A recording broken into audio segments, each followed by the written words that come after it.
Muhammadin wa ala alihi wa sahbihi ajmain. Puji serta syukur kita panjatkan kehadirat Allah Subhanahu wa taala. Karena dengan rahmatnya kita masih bisa hadir di tempat ini dalam keadaan sehat walafiat. Tidak lupa salawat serta salam kita sampaikan kepada junjungan Nabi besar Muhammad sallallahu alaihi wasallam. Yang mudah-mudahan syafaatnya sampai kepada kita semua sebagai umat akhir zaman. Oke, sebelumnya perkenalkan nama saya Alfat Abdul Hidayat dari 1193.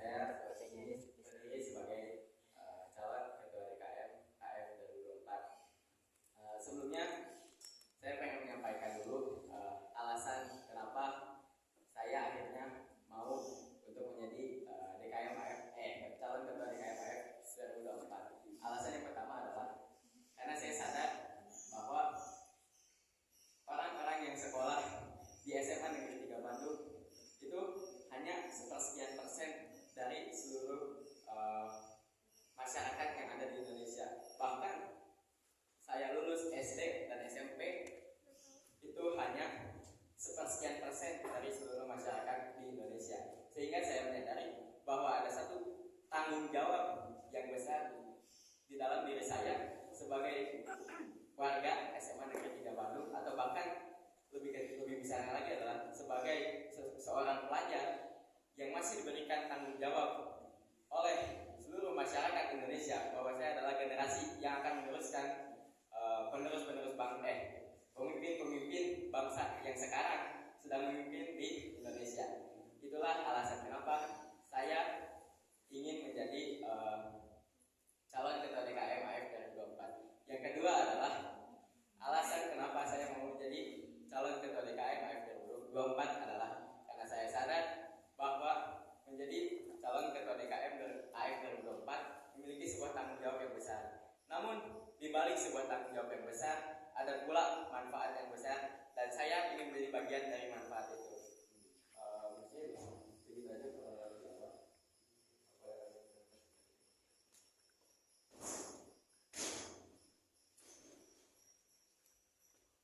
Dari sebuah perlawanan yang jawab langsung aja. Jadi dalam beberapa menit terakhir inilah sebuah visi misi yang sudah atau tujuan yang mungkin bisa membawa DKM ke depannya, yang mudah-mudahan bisa ke arah yang lebih baik.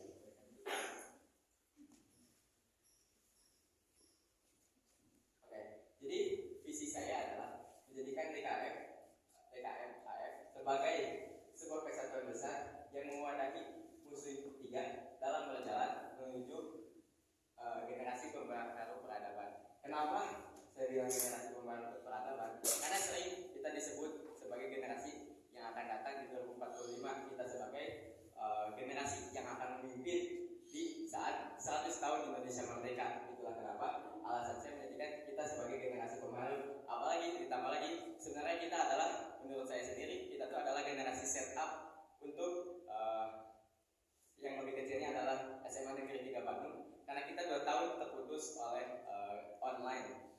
Jadi kalau menurut saya angkatan kita ini justru adalah angkatan yang baru lagi, karena sebelum angkatan kita terjerumus ke dalam, terdampak oleh online, situasi pandemi, dan itu sangat berdampak menurut saya bagi karakter atau bahkan kondisi lingkungan yang ada di seluruh dunia, atau lebih kecil lagi lingkungan SMA 3. Lalu visi saya yang mendukung dari visi itu adalah yang pertama, merangkul seluruh muslim 3 sehingga terbangun sebuah Islamiyah. Yang kedua, menjadi inisiatif solusi dalam masalah yang ada di lingkungan SMA Negeri 3 Bandung, atau bahkan lebih luasnya lagi Indonesia, atau bahkan lebih luasnya lagi adalah dunia. Yang ketiga, menjadikan DKM sebagai wadah diskusi yang menghadirkan solusi bagi permasalahan-permasalahan yang hadir di depan kita. Lalu yang terakhir adalah menjadikan DKM sebagai wadah muslim 3 untuk mengembangkan diri menjadi pribadi yang lebih baik lagi.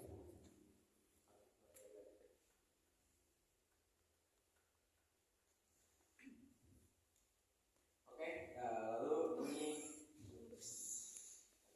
ada slide yang mungkin bisa mendukung dari visi-visi. Ini adalah kampus nongkrong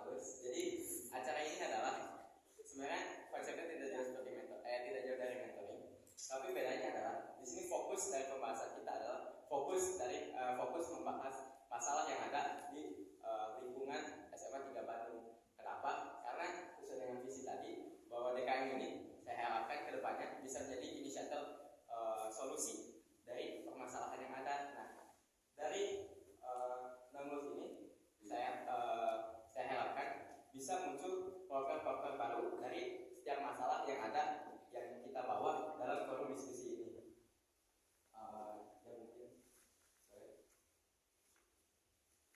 Dan ini mungkin organigram yang mungkin nanti saya butuhkan buat menjalankan, membantu saya sebagai ketua DKM. Yang pertama itu saya itu membutuhkan wakil 2 untuk mengontrol divisi siar dan divisi UPUA. Kenapa wakil 1 itu difokuskan pada divisi siar dan divisi UPUA? Wakil 1 ini fungsinya dia untuk mengontrol divisi-divisi yang berurusan dengan dunia luar, atau dengan kata lain, dengan fokusnya adalah menyebarkan syiar agama Allah. Lalu wakil 2 itu fokus kepada yang di dalam internalnya. Makanya di sini ada divisi home sama divisi tarbiyah, dan koordinator awal fokus kepada keahwatannya. Tentu saja membutuhkan kesekretariatan, yaitu sekretariat